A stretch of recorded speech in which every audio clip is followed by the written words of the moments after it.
తనపై వరుసగా కేసులు నమోదు చేస్తూ వేధిస్తున్నారంటూ మాజీ మంత్రి వైసీపీ నేత అంబటి రాంబాబు ఆరోపించారు. తనపై నమోదైన కేసులన్నీ ప్రస్తుతం ఎఫ్ఐఆర్ దశలోనే ఉన్నాయని తెలిపారు. ఒకే ఘటనకు సంబంధించి అనేక కేసులు నమోదు చేస్తున్నారని, రాజకీయ విమర్శలు చేయకూడదా అని ప్రశ్నించారు. కేంద్ర మంత్రి పెమ్మసాని చంద్రశేఖర్ పై పోస్టు పెట్టినందుకే తనపై కేసు నమోదు చేశారని అంబటి రాంబాబు పేర్కొన్నారు.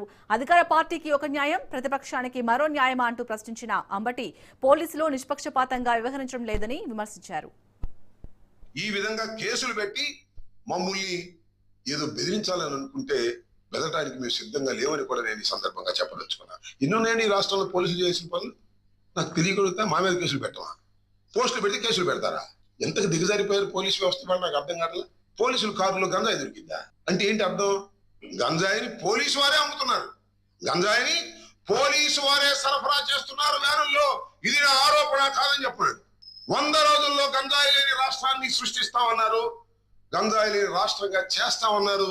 100 రోజులు కాదు, 2 సంవత్సరాలు దాటిపోయింది. ఎక్కడ పడితే అక్కడ గంజాయి. మా మీద ఈ సిల్లీ కేసులు పెట్టవేంటంటే లా అండ్ ఆర్డర్ కాపాడండి సార్. పోలీసు వ్యవస్థను అడుగుతా ఉన్నా, డీజీపీని అడుగుతా ఉన్నా, ఐజీని అడుగుతా ఉన్నా. ఈ రాష్ట్రంలో ఎక్కడ పడితే అక్కడ గంజాయి అమ్ముకొని పోలీసుల డబ్బులు సంపాదించి ఐజీ లాంటి వారికి ఓటాలు ఇస్తున్నారు. 3 చోట్ల పేకాట డబ్బులు నడుస్తా ఉంటే రోజుకి 20 లక్షల రూపాయలు సంపాదిస్తా ఉంటే దానిలో ఐజీకి డబ్బులు ముడతా ఉన్నాయి. ఇది నా రాజకీయ విమర్శ.